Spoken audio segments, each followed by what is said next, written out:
Aide, y a ti, ¿también te placería hablar en latino? Vate al atadillo que decimos debajo del filmo y enregístrate en nuestros cursos de ladino para hispanohablantes, así que en nuestros ateliers de Rashi y Solitre. Al vernos allí con salud cumplida y todo bueno.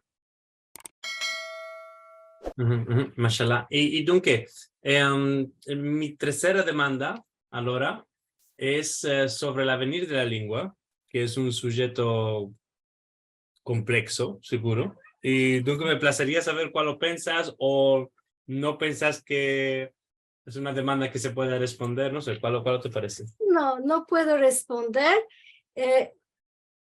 No puedo saber lo que estoy viendo hoy. Hoy, ya hay muchos años, afilo. No se habla más. Además, se empieza en la universidad. Esto es un problema para ti. Seguro. No se habla más. ¿Quieres decir, no se habla más de un modo orgánico, natural en la casa o en la calella o la... No, con mi prima, yo hablo en turco. Mi prima que es en Turquía. ¿Más de tu prima también la primera lengua es el judío? Sí. Y mismo siendo estancina, hablas... Ante ella había moza. Ante ellos había moza y sintió el turco. A la moza le hablaban en turco. Okay. Ante nosotros no había moza. Okay. ¿Ma mismo Ancina, tú propia prefieres de ti para ti hablar en turco con ella? Seguro. Si no va a hablar con Ancina, no vamos a hablar. Porque piensas que vas a poder exprimir mejor las ideas que... Okay. ¿Y a ella le afecta lo mismo? ¿Piensas que ella también habla en turco? Ella habló más mucho porque la gran mamá vivían de ellos y ella tuvo una suegra.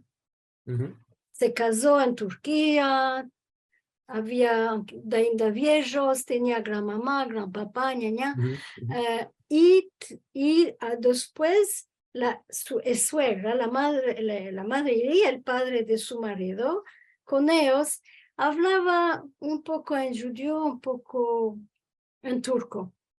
Y era más mucho, él va al cal, hace cosas, ¿no? Yo en Turquía, que no hablé en casa, empecé a hablar en turco en casa, porque me fui a la escuela y que tenía mucho poder de decir las cosas en turco.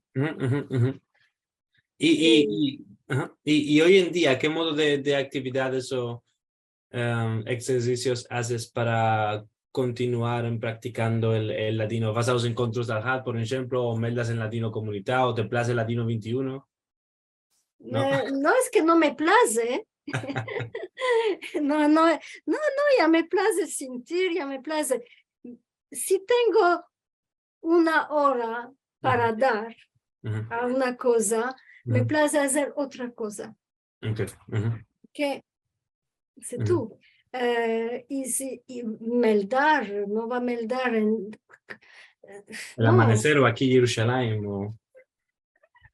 No, cuando me fui a Israel, que no conocía el ivrit, en veces en cuando sentía la radio aquí en Jerusalén.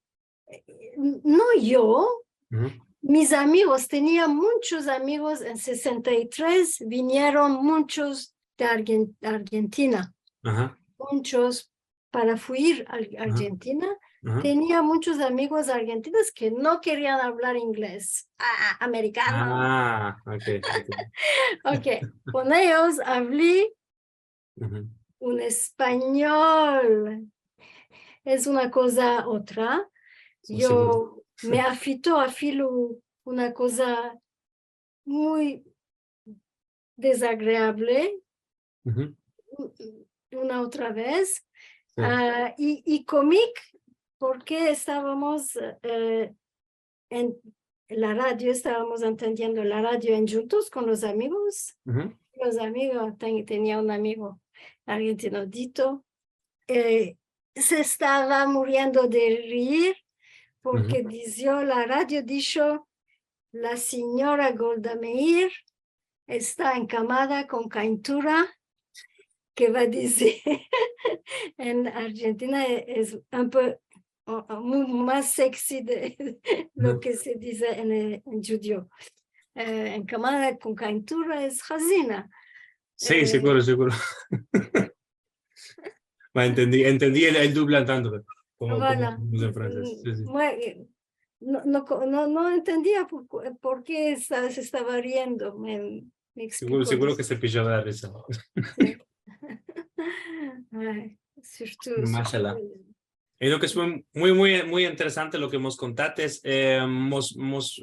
Quedan 5 puntos que te voy a mandar. Si hay algo más que hemos decimos por decir que piensas que es interesante que la gente sepan, o saludicos a alguna persona que vas a querer enviar. Hoy ve. Saludicos. No sé, Ros Cohen me va a entender, puede ser, y va a decir, capaz caído el español que el judío que estás hablando. No, seguro que es importante lo que dijiste. Cal que remerciemos en primero de todo a Ros Cohen que me dejó saber tu contacto, y que es merci por esto, porque sin la ayuda de Ros Cohen no iba a poder hacer este interview contigo. No tengo a decir que Shalom le Kulam va a salir en ivrit, no sé. Mashallah, merci mucho, cara Sara, por este interview, y esperamos que vuestra visita tenga muchas y muy hermosas hermanas, inshallah. Inshallah.